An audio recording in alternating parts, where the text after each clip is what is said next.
Okay, so thank you everyone for coming.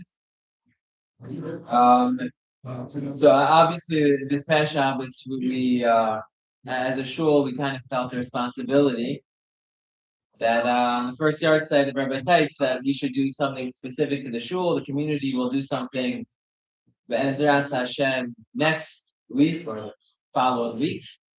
But we felt for the shul we should do something as close to the first yahrtzeit. So this program was actually originally intended to happen this past Shabbos. But due to the freezing temperatures, we kind of called it off. And we have the advantage now that we don't just have the crowd of people here, but we have it recorded, so people can watch online also. The goal of the evening, I guess, the way it's going to work is we kind of have two separate, chapters to the night. First, we're gonna hear from people who work with the Rabbi Teitz. And then the second half is going to be people who walked Rabbi Teitz to shul. And the goal is to hear from those experiences, whether it's insights, whether it's stories, and to be able to glean some inspiration in the hopes that we're not just inspired, but the inspiration helps us aspire and grow. And that's really the whole goal of all of this, is to remember the greatness of a man who was here, how he related to everyone, how people had personal interactions that meant so much that we can be inspired from, and by remembering that man, it can help us aspire and grow.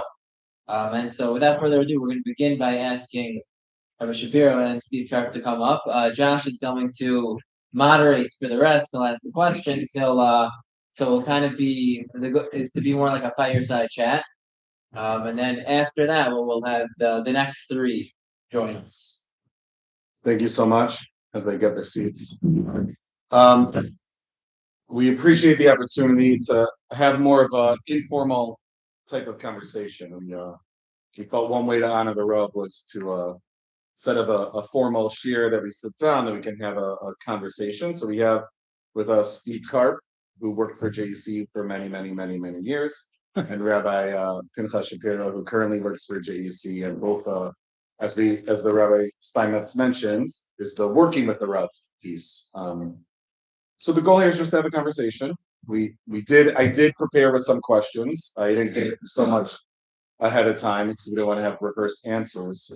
But I think we want to start off with, both of you have worked with the Rav on a daily basis. And is there something about the way he just operated, held himself professionally, that maybe you noticed that when you just saw him in shul or an event, you don't really get to see any experience that you have that you can maybe shed light on? It's interesting because the way you phrase it, my answer in a sense is not really. I mean, the man that you saw was totally honest. What you saw is what you got. He was brilliant, and brilliant does not even begin to describe, what he knew. And the way he worked with people in public was the same way he did. He was genuine through and through. So when you ask that question, what I know is that individually, when he saw people, he was extremely involved in Gittin, helping women, hundreds of women throughout the country, throughout the world. And I was able to be there many times, even on Sundays when women came in there and they were receiving their get. And I saw personally how he talked to each one of them. Many, I would say the majority of those people were not from that he helped. And they had no idea what they were going through. And he just walked them through it step by step, explained everything over and over to them, how it's going to go, what's going to happen, what's going to be the next step after this. You gave them extreme confidence. And that was, but overall, what you saw in public is the man that you had. Yeah, I think that's absolutely the case. There was one Rav. It wasn't like there was a Rav in private and there was a Rav in public. He was so incredibly consistent. I was thinking about, certain things that we might have seen or known that the Hamonam might not have seen, not because the Rav wasn't consistent, but because proximity sometimes gives you an opportunity to see different parts of a person. And one thing that hit me earlier today when I was thinking about this a little bit was that I don't know if the Rav knew or not, but the Rav had an incredible sweet tooth. and he knew where in the building Chocolate. you can go to grab a piece of chocolate, and to whose office there would always be a stash that he can ask very almost sheepishly, if they had something. And that was something that he sought throughout the day. Another thing that we saw, that I think you and I experienced, that again most individuals might not have seen, was it's actually a halacha also, but it made such an impression on me. The Rav always ate in private. When the Rav would have lunch, or he would even take a snack, he would go into his office, and his office doors were always open unless he was meeting with somebody about a private matter. Even if he was meeting with somebody and it was a school business, the doors would always be open. He would only close them if it was a private matter or if he was eating. And he was very, very makbid on that. That when he was in the yeshiva and he was around, he would always eat in private. And we knew that if the doors were closed, we stayed away for whatever period of time it was.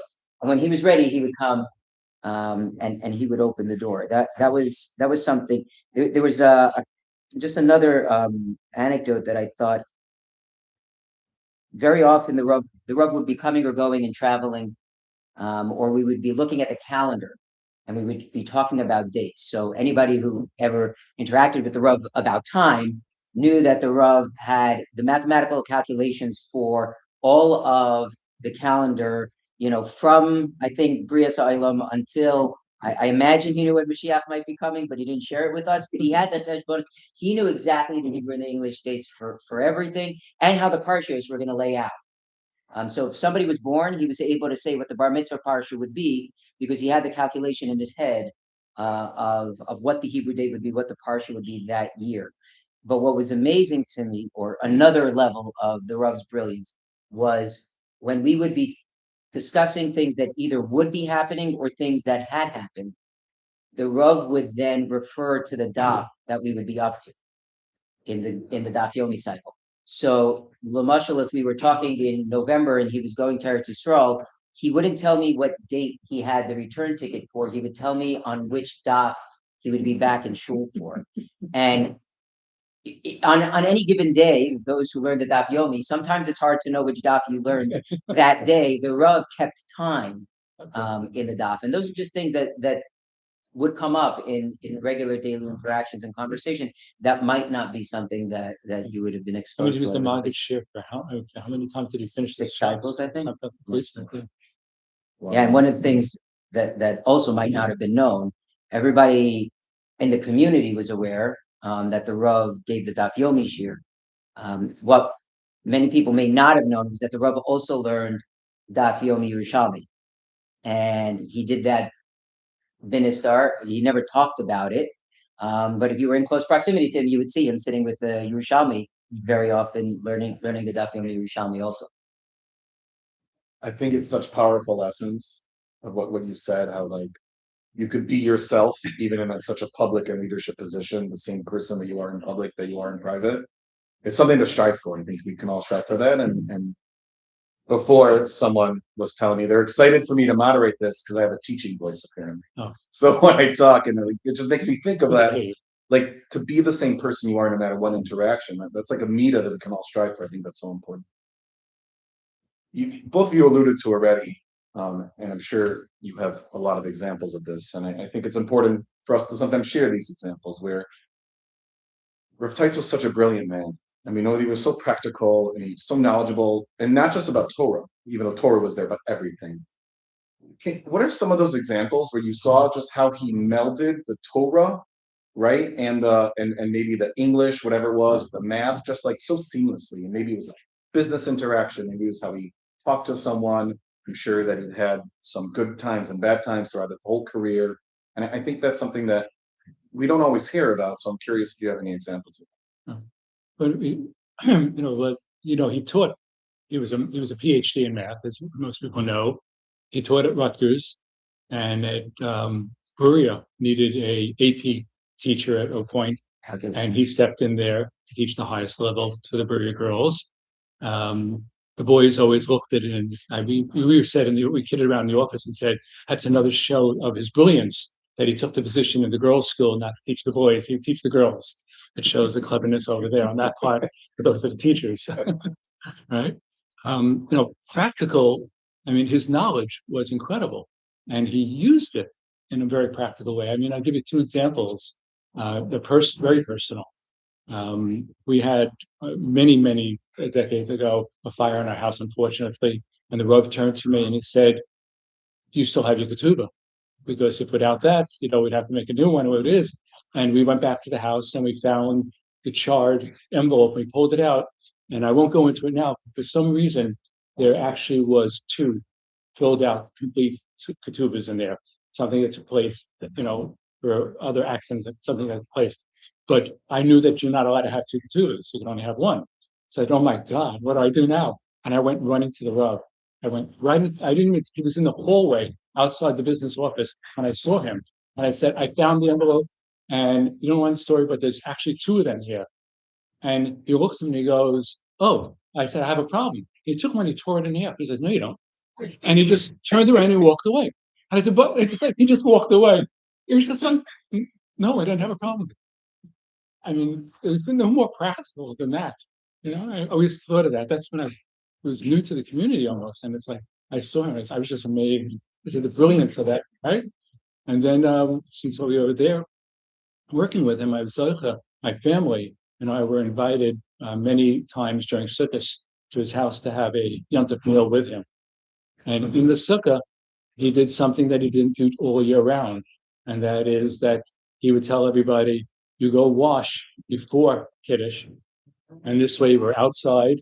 And it's totally practical. He didn't do that during the year. And he said, "I'm the only one that's going to go back inside the house and wash. And everybody else has to answer amen, take it one, and don't speak." And it wasn't easy. I had little kids all there, all the kids there. But it was just like knew the halacha, and that was putting it to practical use. The speed with which the Rav resolved the ksuba issue, it highlights two parts. One is the clarity with which the Rav thought in every way, in addition to the brilliance and the speed. But he had complete and total clarity, and so whatever the question might have been, when it was a matter of halacha, and for the Rav everything was a matter of halacha, it wasn't really a subject for debate. There was clarity on those things, and it's to me also, I have this very small, silly personal anecdote, and it doesn't relate to work, but it happened in the JEC building. I can't remember how old the young man is now, but I believe it's Daniel Dambek's bris took place in the sukkah, in the JEC building, in the outside the 330 Elmore Avenue building, and there was a lot of human traffic going in and out, and all of that going on that day, and I don't think the bris took place in the sukkah. I think the sukkah took place in the sukkah. Anyway, okay, fine. But I remember being there with my son, and we were coming through the sukkah, and the doors to the Rav Elazar Medrash are adjacent to that sukkah. So we were coming in through those doors. And as I was coming in through those doors, we were going to go to wash, which was right on the other side of the next set of doors. So as we're walking through, the Rav must have been walking through. I did not notice him at the time. And I mentioned to my son Moshe, I said, "By the way, we're not allowed to do this. We're going straight from the sukkah through the base medrash. We're not supposed to do this."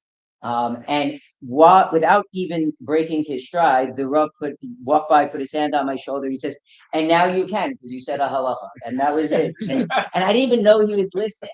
I didn't even see him, but it was just like that. And the speed he lived, he was a walking, again, the encyclopedic knowledge, but for him, the entire life, the entire mahus was one guided by halacha. And so there was no, these are amazing stories to us, but to him, he wouldn't even recognize them as being anything interesting, because this is how you're supposed to be. It's always like that. We talk about the Rav Elazar Medrash. He would be in his office. He'd daven mincha. A lot of times the boys would come and get him from Ira. And, it's walking in there. Sometimes I want not to do this, but I walk out, knock on the door and tell him it's time for Ira. And I'd hold the door for him. And he said, "You go first." I go, "No, the Rav." He said, "But I'm holding a sitter in my hand."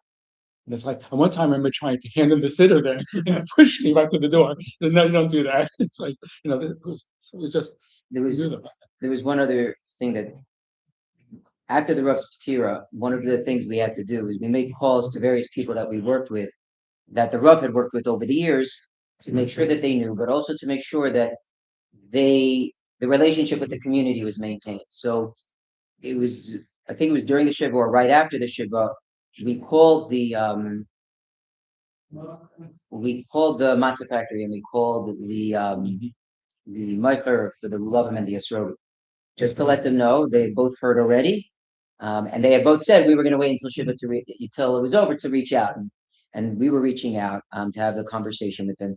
And what was fascinating to me is that they don't know each other. They don't know that they exist one to the other. And they both told me the same thing. When they spoke about how wonderful it was to work with the Rav over the years and how amazing and incredible of a human being he was, they both then highlighted that he was the only one that they knew who, when he came to the business part of the transactions, always came with two checks, one a personal check and one a community check.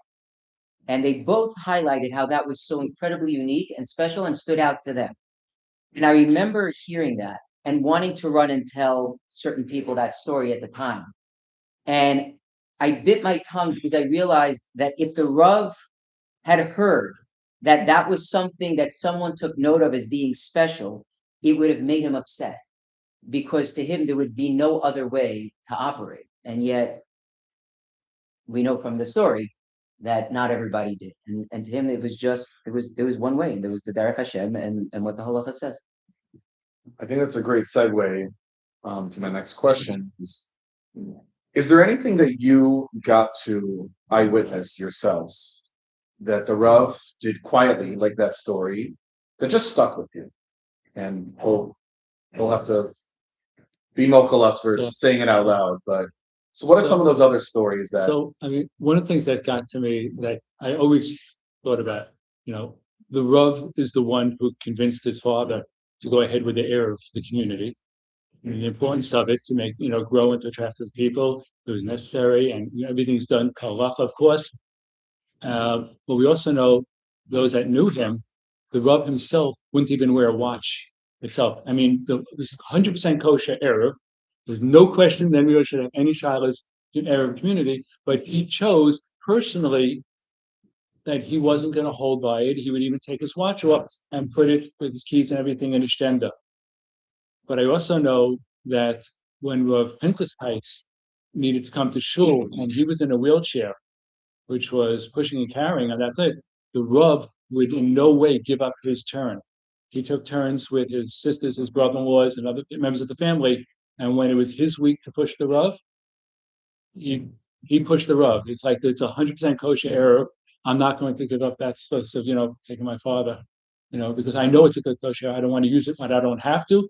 But in this case, covered up, for father was priority. And you get to this in the next segment, but that's a schus that was able to be paid back by some of the people in the community decades later. And I think that's a special parallelism there. There's some people have mentioned different parts of this nakuda, but I don't know if they've ever been said together. And this is something that the Rav did incredibly quietly, but it was so important to him. The Rav was almost by accident one of the leading Mesadrei Gittin in America for several decades. And by say inadvertently, that he was asked once to be Mishamish on it, and then the person who he was assisting passed away, and there were cases that were left, and the Rav stepped in to take those cases, and then one's go right at the next. The Rav had a shita that he would not profit from other people's misery. That was the way he termed it. And so he refused to take any money for Gittin. The problem with that is, if somebody's willing to do something at no cost in a market, it collapses the market. And so there were other Rabbanim who needed for their parnasa to subsist on life cycle event payments, including Gittin. And so the Rav had to deal with this tension and this conflict, this refusal to take money on the one hand, but on but on the other hand, not want to take money out of the pocket of other Rabbanim who might need it. And so what the Rav decided to do was he would charge market rate, or he would receive market rate for being a Masader of a Ged. And then he would take the money and twice a year go visit his Rebbe in Eretz Yisrael and give the money to his Rebbe. And he did this for decades. So that way, he never once kept any money from any of the Gittin or any of the funerals. But also, he wouldn't hurt other Rabbanim in the area by undermining the market. And again, that's something that his sense of his values and the way that he lived and his sense of Yashrus has mamish real world implications for him and for those around him. How did he, don't share the times of, let's say, crisis, just think of it in your head. How did he go about prioritizing stuff? Like, I mean, you're already sharing some stories, and I'm sure he's had so much that he dealt with as a community, as the greater community. Like how did he prioritize things in the right way? And I guess I'm sure there were probably times you probably questioned those priorities, and like, what was that back and forth if you were able to have it with him? I don't know if it's so much a back and forth. I mean, when the Rav made up his mind, you didn't question that end of it. You couldn't even try. But what I did see in his own life, in a sense, I mean, we all, would work Monday through Friday. The Rav was there. Motzei Shabbos, the Rav was there on Sundays like crazy, because that's a time that other people in Gittin, as Rabbi Shapiro was mentioning over here, there was, the Aguna, the women that were going through those problems. He'd always make himself available. It was early Sunday mornings, Sunday evenings, late at night, whatever it is. He would be in the office helping the people and making sure that they got the services that they need in that end of it. And that was an incredible priority for him over anything else. And yet he would walk around the building at 6 p.m. and anybody who was in the employ of the JEC would be told, I charge rent after 6 p.m. And that was his way of saying, I'm recognizing that you're here late. I appreciate that you're here late, and I really want you to go home. And that was part of who he was. In terms of how you balance all of the needs, he just did it. It never seemed like there was a tension. It never seemed like there was a stress about it. It was, this is what needs to be done right now. And so this is what's going to be done. The question, though, that you asked could be interpreted a different way, in the sense that how did the Rav balance competing values, not just the values of time and stress, but when there were real competing values. And Steve and I have had the fortune and or misfortune of having experienced many things where what we would believe are absolute values come into conflict with one another. And the voice of the Rav, I originally started thinking of it as the Kasav Hashlishi. That could be a kriya between the two polling challenges, but really it wasn't the Kasav Hashlishi. It was just the right thing in that moment. And there's one anecdote that comes to mind, and it was a very, very heavy and difficult situation that was happening. There was, we're being recorded, so I'm going to try and be circumspect. There was a challenging issue in the yeshiva that impacted one of our students very, very deeply. And I had to make a decision about how to handle part of that situation. And on the one hand, there was very clear steps that the law and civil liability would suggest need to be done. And as a man who operates HR, I think you could understand what that means, that there are things you're supposed to do, and if you do them by the book, you mitigate your risk as an organization, as an institution, as an employer.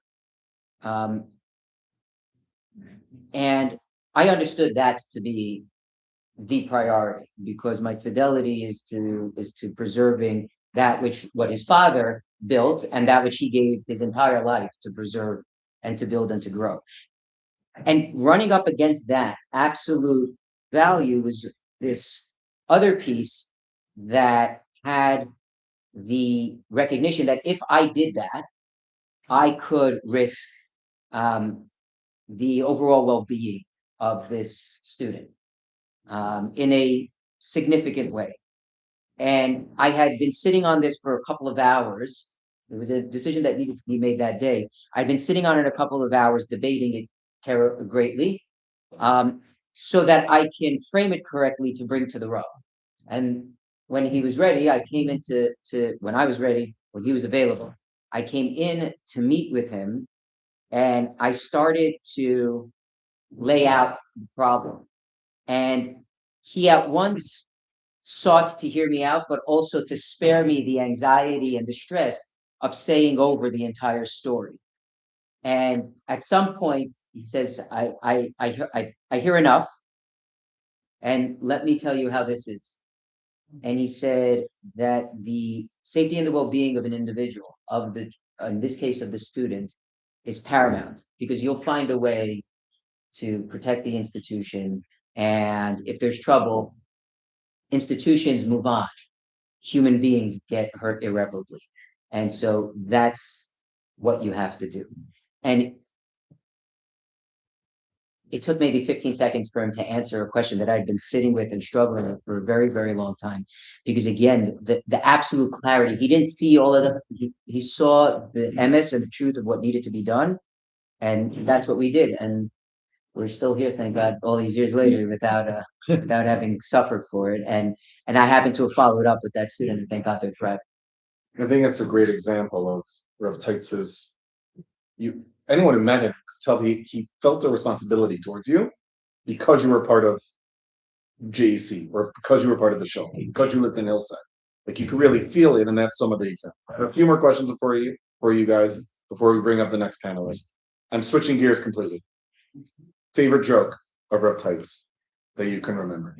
Do you have one? Well, I've quoted this many times. The Ravs has always told people, and I'm sure everybody knows this already, that he says that when his advice to young rabbis when speaking from the pulpit, we would always say, because we get it right over here, it's, you could tell over a joke like once every 4 years or something like that, because that's how long it would take for somebody to forget it. You could tell a story once every 2 years because other person will remember it. But a good Devar Torah, you could probably say the next week. Twice in the same joke. Yeah. The Rav's humor was, it was part of his brilliance. So he had this wit that was so speedy. And I wish we had recorded and or written down, because the overwhelming majority of the things that made him laugh came up live in the middle of the context of a conversation, and he would quote a pasuk that he thought was funny in the context of what you're saying, using a pun, or he could quote a divrei chazal, and the genius of it was you could only laugh along with him if you knew the pasuk, understood the pun he was making, and the reference. And the person who laughed with him, and this is like one of the greatest joys of being in the office for so many years, is the Rebbitzin Elisheva Teitz. Brilliant. I mean, a Tanakh teacher, she studied with Nechama Leibowitz. It's like she's on that level. And they'd actually joke by quoting Psukim back and forth in Divrei Yomim. It's like things I've never read. One would give up something, the other one would answer with something from Shlomo Melech. And it's like, and they would giggle to each other. It was adorable, but it was brilliant. It was way over my head. My favorite ones, though, were the ones where the Rav applied this self-effacing humor to whenever it is that he would speak. So whenever he was introduced, he would respond if it was a good introduction. If it was a bad introduction, he wouldn't say anything. He would just say thank you and start speaking. If it was a really good introduction, he would say thank you for a speech that my father would have been proud of and my mother might have believed, right? Something like that. And then he would often make reference to the fact that he knows that he's the only thing standing between the Olam and Kiddush, and so he wants to have Rahmanas. And if he was ever the second person to speak, he would say he's a strict constitutionalist, he's against double jeopardy, and therefore he's going to be very, very brief. There was a series of those kinds of things that if you spent enough time with him, I got to remember them. My mind is weak enough that I don't remember things the first time, but the third and the fourth time I was able to commit some of those to memory. And the other one was also the strict constitutionalist. He's very mocked on not applying cruel and unusual punishment to people, and therefore he would also make sure that he would speak very, very short with things. But just on that last nakuda, the idea that he spoke briefly was not because he didn't have something to say. The idea that he spoke briefly was that if he uttered a sentence, you could sit for a very long time unpacking what it is he was saying. And so he was able to telegraph a tremendous amount of information in very, very few words. The other thing that was remarkable, also, if people who know made simchas, should be made, quite a few, is the Rav would always ask to speak last. And he always told me that it was, two reasons. One is that he was afraid that he was going to say something else that somebody else was going to say later on. He didn't want to take it from them. So he wanted to make sure that everybody got their divrei Torah in. And then he would listen very intently. He never prepared beforehand. He would just listen to what you said, and he would then take from those 4 speakers, circum that they use, put them all together. And as we know, at some point, make a gematria of it all, which fit perfectly with that simcha that's taking place. But he liked to go to the last, so this way he wasn't stepping on anybody's toes, and he always had something beautiful to say. I remember we first moved into the community, not even a month in the community, and we had a baby, and it was a boy. That year, there was 3 brisses in a row. We were the third one. We said, like, at that point, it was right after Sukkot, no one's going to come to the newcomers' bris. And people did come. That was amazing. But Rav Teitz came also. And we regret now we didn't record his speech. And we're so angry that we don't have it. But we knew that he gave a gematria for Kobe. And it was so special to us that he was there and he was able to be there. And we're like, we're literally nobodies. You didn't even meet us yet because it was literally within a month of us moving, but he made sure to be here. Okay, last question for you both. Just on that last thing, he used to joke when he would come to TAI the last decade, he said that he wants a seating chart with everybody's names, and he wanted to put a pin on his shirt that says, "Hello, my name is Rabbi Teitz," because he felt like he didn't know, he just didn't know enough people. Amazing. Last question for you both. What is a habit or value that you learned from the Rav that you still do? That's not an easy one. There's so much on that end of it. It's Baruch. I was lucky to sit there for over 2 decades next to the Rav and be in the community for decades before that. One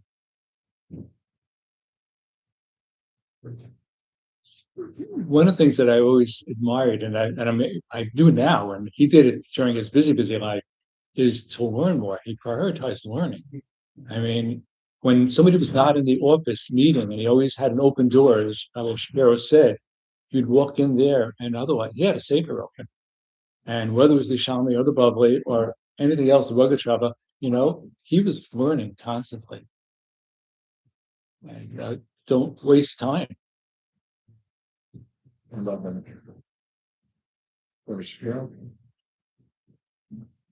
It's hard to isolate just one thing, because when you spend that much time with somebody, they have a shva on you, and he was our Rav, he was a Rebbe, a mentor, and a guide in all of the things that we do. So his selflessness, not just his humility, but the way in which he served other people. He knew who he was and he knew what his capabilities were, but you would never know it from speaking.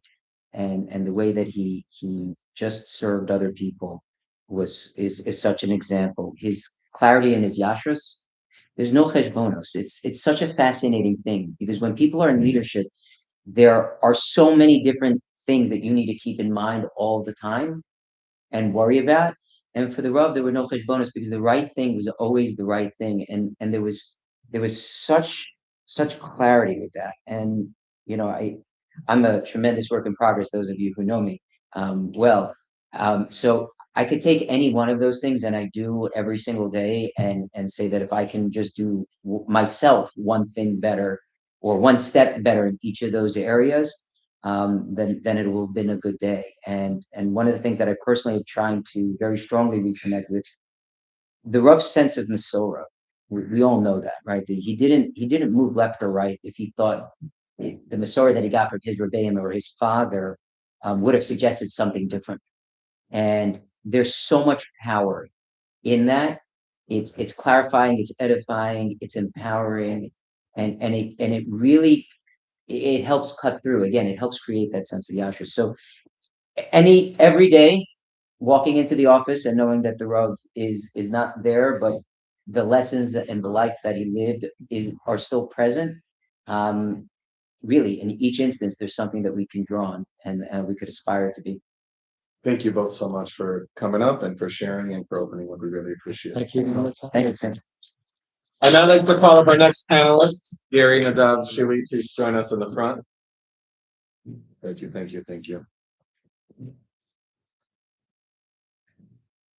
So this next part, and just to get settled up, it's called stalling for time, so you can get comfortable. When I was speaking with Rabbi Steinmetz about a way that we could honor and acknowledge Rav Teitz, we came up with this concept of working and walking with the Rav. And I think we just heard from two men who worked with the Rav Teitz for many, many years. And up here with me, I have the zechus to be with them. You're looking at people who dedicated time, energy, physical ability for so many years to go walk to the Rav's house, which we know is not so close to Shul, bring him to Shul so he could be here on time, get him back home also, and then you can go home to be with your families. And I think there are other individuals who also walked the Rav. They weren't able to be here, but on behalf of the Shul, and I mean this sincerely, like, thank you. Thank you for doing that, because thank your families. All those lunches that you missed should not go unaccounted for, and we really, really appreciate. I want to start with probably a challenging question, and that is, looking back at all those walks, what's one moment that just comes to mind that you always like remember and reflect on when it comes to walking with the Rav and Shabbos? Any one of you could start, whatever you want. Got one right off the top, and I'm going to embarrass Jonathan, who's sitting here. That's why he's here, so we can get embarrassed. He wanted to be on the dais with us publicly, but it's the Rav always made a point to have a conversation with you, just about your life, your work, what's going on, and whenever and other people also when they walked, they try to bring their kids with them, because to me this was a huge zechus to do this, right? And I wanted my kids to partake in that and sharing it too. So I would have Jonathan come along when he could, usually on the way back, not on the way there. That was on me. But and then the Rav would ask him, he'd say, oh, what are you learning in school? What Gemara, what etc. are you up to? And it was after the first time I drill it into Jonathan, what are you learning? Make sure you know what's there. And Jonathan would be like, the first time it happened, he's like, with the bulls. And the Rav's like, naming 7 Masechtas, and Jonathan's like, yeah, I think that one. I'm behind the Rav pushing him, but I'm just, oh my God, but at least the Rav knows it's JC, so it's kind of on him. But it's I'm like, Jonathan, please, and it's like, then the Rav's like, oh, so what are you learning to get into it? And he's really like trying to ask questions, and he would bring it down to their level in terms of what it was and make it relatable. And it's like, what's going on? Oh, with the ox scoring. Oh, okay. And then Jonathan's like, yeah, with the Jonathan's like, oh yeah, that's a moed. And the Rav's like, no, that's a muad. And Jonathan's like, it's a moed. And I'm gonna like stop. He's like, first of all, on the slim chance you were right, which isn't, like, do not correct the Rav. Like, Jonathan's like, no, moed. And I'm like, I was like, oh, muad. But like the Rav he's having fun with this. He's not getting upset with him. And he gives Jonathan, touching on like the sense of humor, like that quick one line. He goes, moed means holiday. Muad is goring, and trust me, it's no holiday to be gored by an ox. And Jonathan goes, oh, maybe it is muad. But it's just like, he was very, very relatable with them, and just keeping the conversation going. And to me, that's something that always comes to mind. I mean, there are other ones that happen through it, but that to me, is a highlight. that interaction?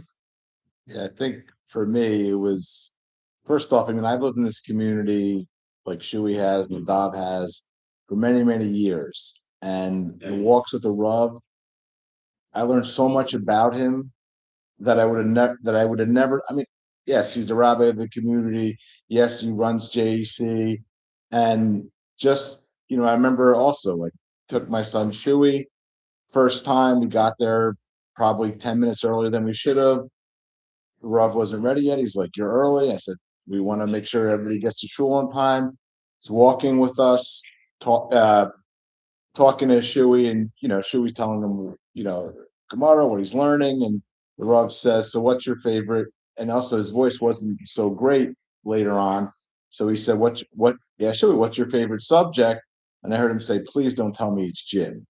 So Shuey didn't hear it. He kept, this is my favorite class. And then that first time we were walking, he used to teach in Berea, where Shira teaches, and for few years he never used a calculator, so he'd have my wife come in, teach the AP classes or advanced classes how to use a calculator. So he would the first time, and really every time I walked in, I know Berea math department's in good hands.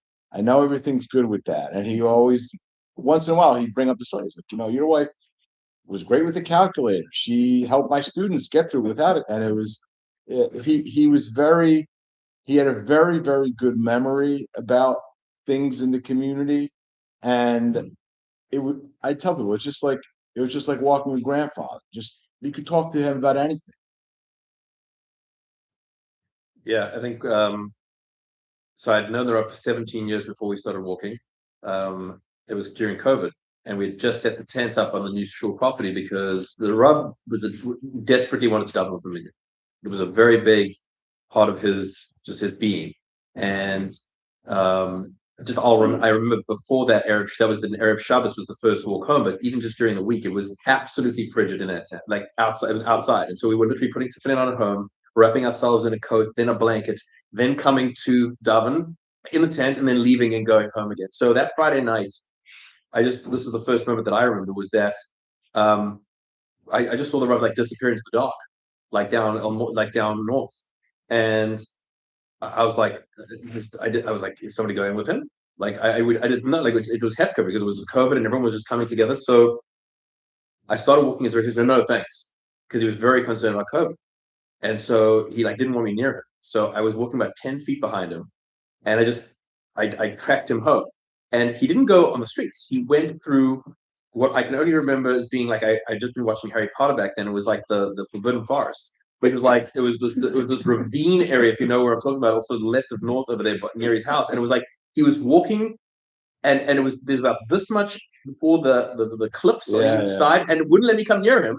And there was this one area before. Now it's hard now, but it was hard. It was just gravel and trees and just very difficult for anybody to get down. Never mind somebody of the Rav's age. And so I stood basically about 3 feet to his left in case he would fall down this hill as he started walking down. And I remember thinking just to myself how dedicated he was, that this wasn't even a thought to go to shul that night and to walk back, knowing where he was going to walk back. I was following. But that's my first memory of just, it said so many things in such a short, span of time. Love that. Orsino Park. Well, I remember also he told me, it's like, oh, you're walking back, and it's like, yes, it's like, you're late already for lunch. He's like, here's a shortcut. Yeah. And I'm like, first time I took it, I'm like, this is a short. What is this? Climb up the hill, go on the path, and then down, and I'm like, I remember when I dropped him off, he's like, you're always welcome to come in for Kiddush, but I'm sure you want to get home always. And he always, the newspaper, in the morning, the newspaper would be there. He'd bring it in to his wife. And then generally he knew exactly what was going on in the Jewish world, but the world in general. And he had a lot of things, to say about it. And it was always a good conversation about what was going on here, what was going on in the world. And it was.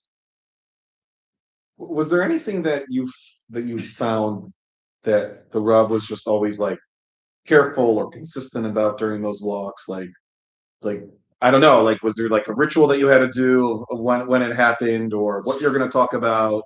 Was it that he initiated that? I mean, at least with me, we would, it would always, he'd always ask how work was, how, I was a lawyer, how he would make lawyer jokes, which I'm not going to say in front of everybody, but it was, and then we would just, talk about, I asked him questions about, raising kids, and we would compare notes, how, you know, is our electronics good or not good? And he would always, talk about raising kids, parents are one thing, but the school's another. And, that type of stuff never really ends. He's like, I have kids that are, obviously, very old. And he's like, I'm still worried about them. I'm still raising them. So, it really would depend. It really would depend upon, the day. And, he was an open book when I was. Yeah, he was very comfortable. I mean, I think that he was an awesome individual, but at the same time was extremely personable. And I think that was something that I think, that people that didn't know him or had only seen him in shul may have missed. So, I think that he was extremely proud of his father's legacy. In fact, it was an incredible driving force. In fact, I think it was the driving force in his entire existence. And we would walk different routes to get to shul different days, depending on what or how.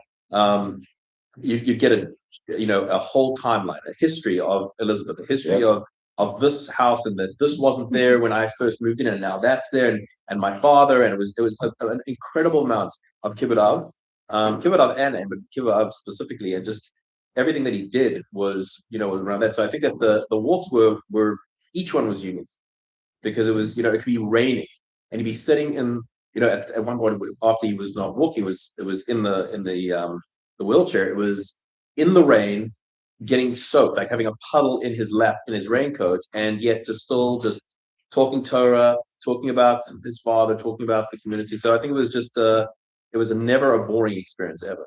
And he was so appreciative of everybody, that he would say, he was just so appreciative. He knew that either we were getting up early, we were going to be, at least when I walked him, he's like, thank you so much. You have no idea what it means to me. And I always say, I said, Robert, this is it's my pleasure. I'm happy to do it. But he was, it's one thing to say thank you, but he was just always appreciative of everybody that was helping him out to let him, help him go to shul. He also had his path, right? When you're going in the morning, which side is the Yeah, sunny side for this, which side didn't have the bumps, want to cross here, take this way, and I used to ask him, like, it's like, oh, so we turn right here because it's the right, the block that we turned down when we went to shul. It's like, no, it's when we're coming home, it's the next block that we turn down, right? Because that one's got the sun this way, with the cars one way. And then I remember, like, certain areas also when he wasn't walking, the kind of little bumpy in the wheelchair. And I went to him, I was like, Rob, like, if we cut through the church parking lot, it's smoother. He goes, no, I don't want to cut through their property. Like, it's not our property. Like, we'll stay on the public path. And, he had a couple more bumps, but he didn't want to go on, what wasn't his to go on. I remember. Oh, sorry. I would sort of feel for one thing that Gary said, which is that it always struck me that this is the Rav Ha'er, who comes from a legacy that is very, you can count on one hand how many there are like this in history. And I mean, a lot of people, especially these days, would take it as being a given. Yeah. How many people would line up outside my door to take me or walk with me or drive me? It would be something that would be a given. He was so humble that every single time, whether it was me or anybody else, it was almost as though we were doing him a favor.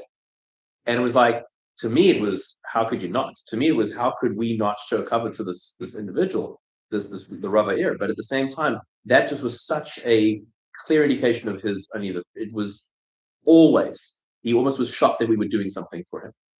I remember one time he was getting ready to either, I think, a grandson's bar mitzvah or bat mitzvah, or granddaughter's bat mitzvah in Israel. He explained to me that he, obviously everything, a lot more hills, and he was trying to build up strength to be able to, when he goes to Israel, he didn't want to be in a wheelchair. So, he'd say, let me off here. I'm going to practice walking and then I'll go back in. So we did it for a couple weeks. And one time he's walking, and I still can't believe I said it. And he was getting close to the wheelchair, and I could tell he was tired. I go, Rob, come on, you can do this. He took 2 or 3 or 4 more steps, got into his wheelchair, and I remember saying, I said, I'm sorry for saying that. He's like, no, it was good. I needed that, and that's honestly that's the way, when he was in shul, nobody would ever say that. But we were walking with him, it was like he was the same, but you just felt more comfortable to be able to talk to him. He's the Rav, but like as somebody, like a friend, like a mentor, like somebody that could share wisdom with you. And I remember the next time he said, "Oh, just so you know, I have more strength." And he made it to the wheelchair, and he kind of gave me a wink, like and it was just I think I don't even remember if I told my like Shira and the kid. I just remember it, and I remember it was like a bonding moment, kind of. And yeah, so That was part of his godless, right? His greatness was, Nadav, you were saying it. I only had the zchus to drive him one time from home from Irish, and I regret it. I'm like, I wish I had more opportunities. That's the truth. And it was from JEC. I was in JEC to his house, which is like a 4-minute drive. If you miss the lights, it's longer. The whole time he literally just spent apologizing. Like, I'm sorry, I'm a burden.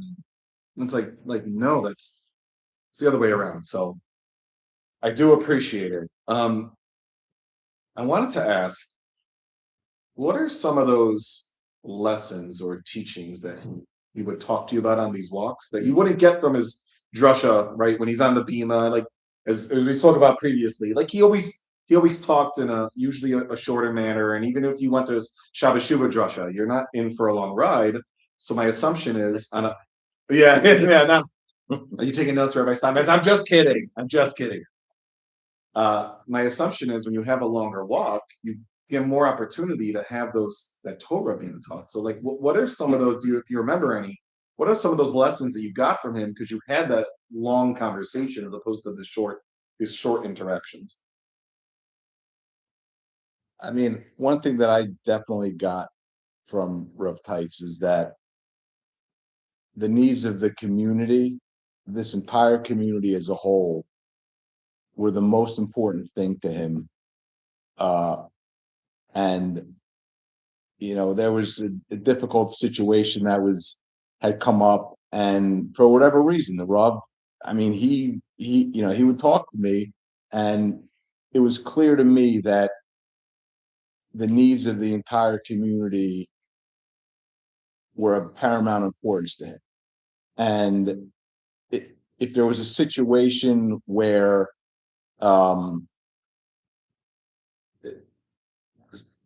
somebody or something was affecting the community as a whole, he made sure that the community took priority over that situation, even if like it hurt him and it bothered him in his heart. He knew that, and that's something we all live in this community. Sometimes you take things for granted, and I think he realized it's really in a lot of ways it's a great place, and he understood that, and he knew that those needs took priority over everything else. I think it's also something that Rabbi Shapiro and my father kind of touched upon too. There was just he knew everybody, and everybody was different. So I think anyone that you'll talk to who had the privilege of walking with him, along with him, it would be different, right? So it's he knew, right? Okay, these people I'm going to do Divrei Torah with. These people I'm going to talk more about the neighborhood. These people I'm going to talk more about this history. And it's I again personally speaking, like he would give some Torahs, he'd ask with Jonathan, but a lot of times it's not necessarily my forte.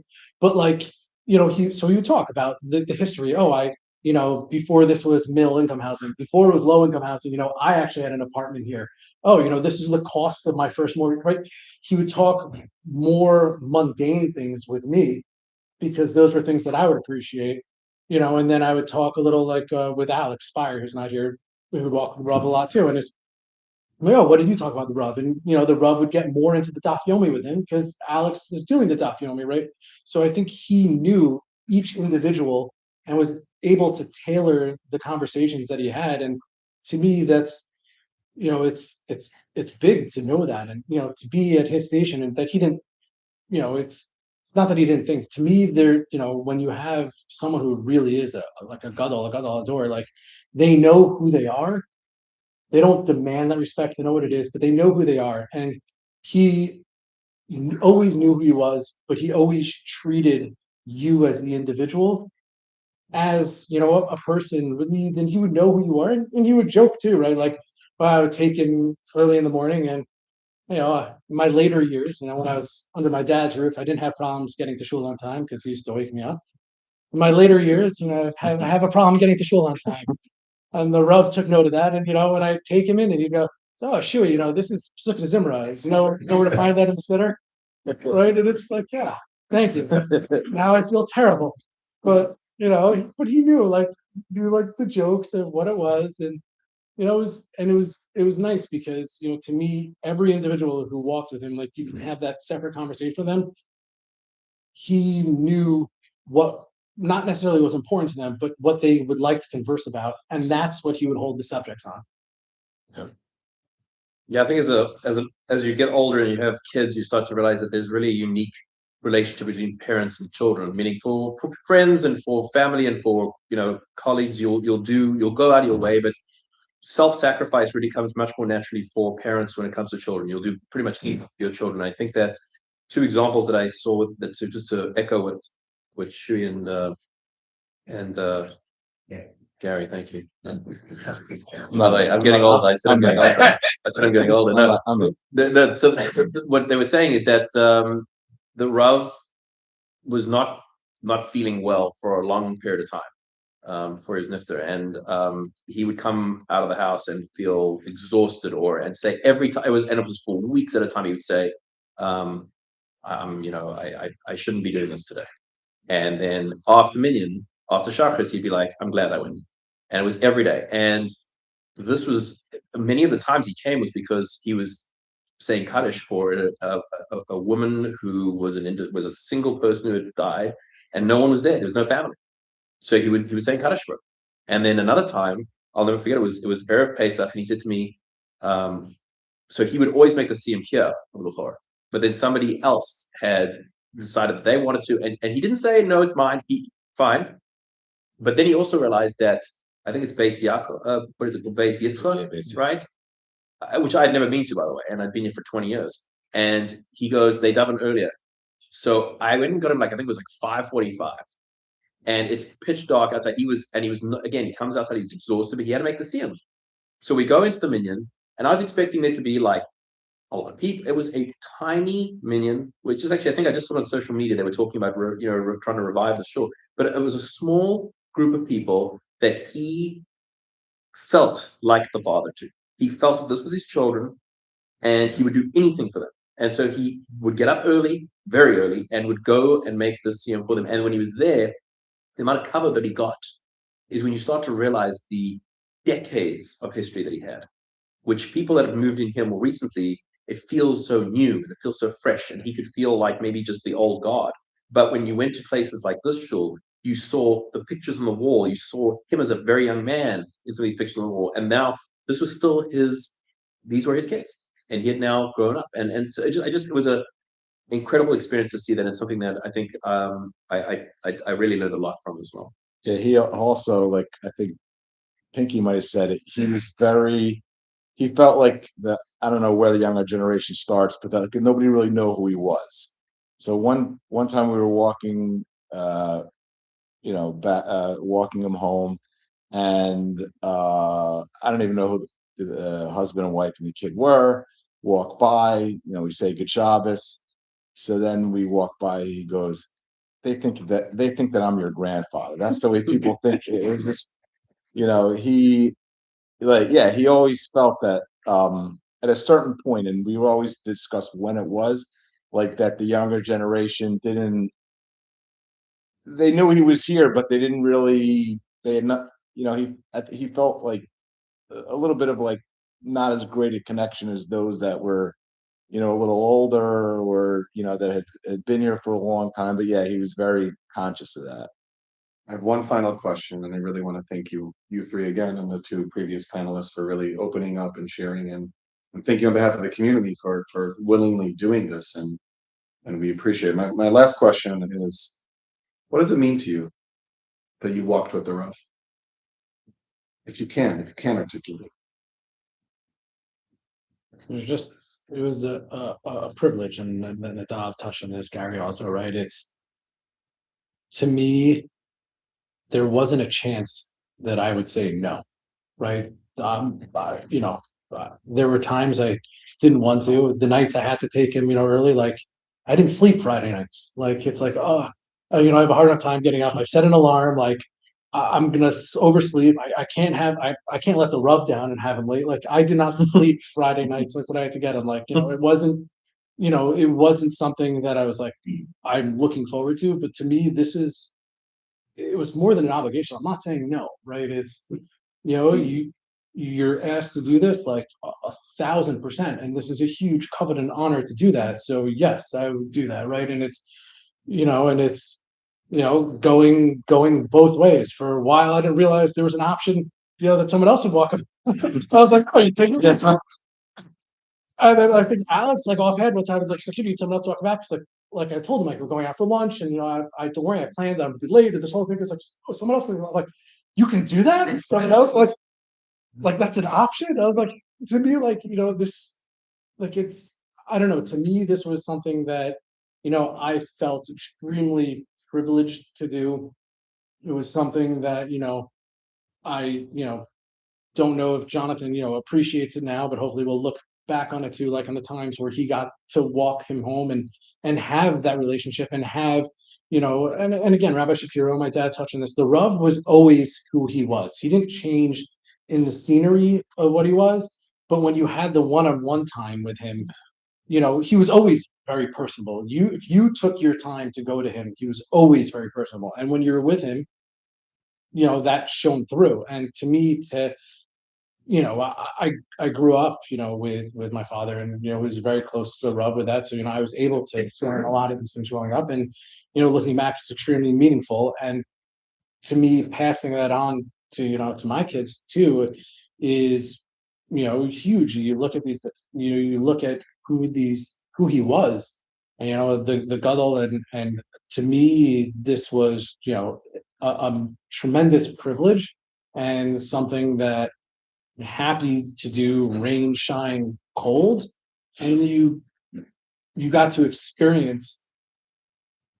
I don't want to call it a personal side of him, because again, it's always who he was, but it's not something that you necessarily realized out in public, but you saw more of who he was, and was able to, at least for myself, appreciate that, and see these things, and even see, again, like you asked Rav Shapiro and my dad, like, what did you learn from him? And it's like he had the concern that he had for the Rebbitzin over things. It's just like, and I'm like, oh, I don't shoot my wife like that. And it's just like, these things where you just like learn. It's like just the small details on things where nothing should be an inconvenience for somebody. And it's I don't know, like it's just tough to put these into words. The only thing I could say is, I was extremely happy for this privilege, and would take it on any time in a heartbeat again. Yeah, I mean, I think for me, kind of echoing what Shuey said, I think what it meant was like a great privilege and honor to have a connection with the Gadol Hador. Somebody that no shots frontwards and backwards, is a math genius, was the head of a community, and I really was able to get closeness that I would have never been able to have otherwise. And now that he's no longer with us, I think about a lot of the things that we talked about, because coming from him, it just meant a lot. And I think I might have seen Alex walk him once, and initially it was just, I'll help walk Rav Teitz. Why not? Helpful. And it was just an amazing thing that, I used to look forward to it. Like if Alex had in the text, can you walk him? Absolutely. It was must see. I wanted to do it. And so I think what I take from it is that it was a great honor and privilege to walk with a gadol and to really be able to talk to him just like I'm talking right now about really anything.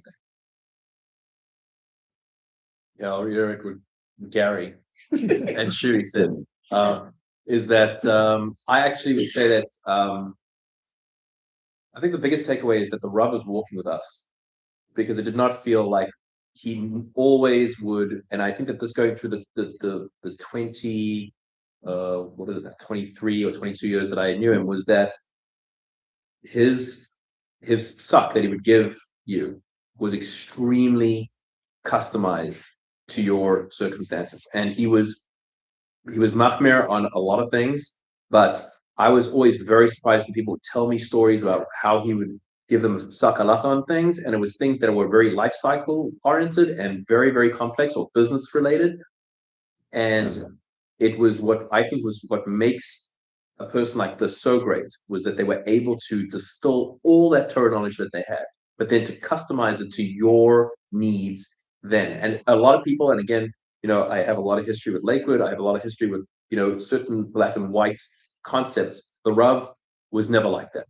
And what was very interesting, for instance, at my wedding, he was at the wedding and there were two Adam that were going to sign the ketubah, and it had been finished ahead of time. And so there was a whole to do about what to do now, because it was supposed to be finished right there and then. And so he scratched off a letter, rewrote it, and then they signed. And this was just the way that he would work. And so I think that us walking with him walking with us, was just the way that he lived his life. It was the way that he came down to work with us, to be with us. He was operating up there, but was with us. And so I think that it was a unique opportunity, and something that I'm really thankful that I was able to be a part of. And I really would like, thank the Rav and his memory that he gave us that opportunity to be there with him. Absolutely. Yeah. Thank you. Thank you so much for being willing to be up here and for sharing. Thank you everyone for coming. Thank you everyone on the live stream. Have a great night. Good. Thank you. Thank you. Thank you, everybody. That was cool. It's a faux pas. Thank you. Thank you, Gary. It's great. Thank you so much. Sure, we get it right home. Yeah. Yeah.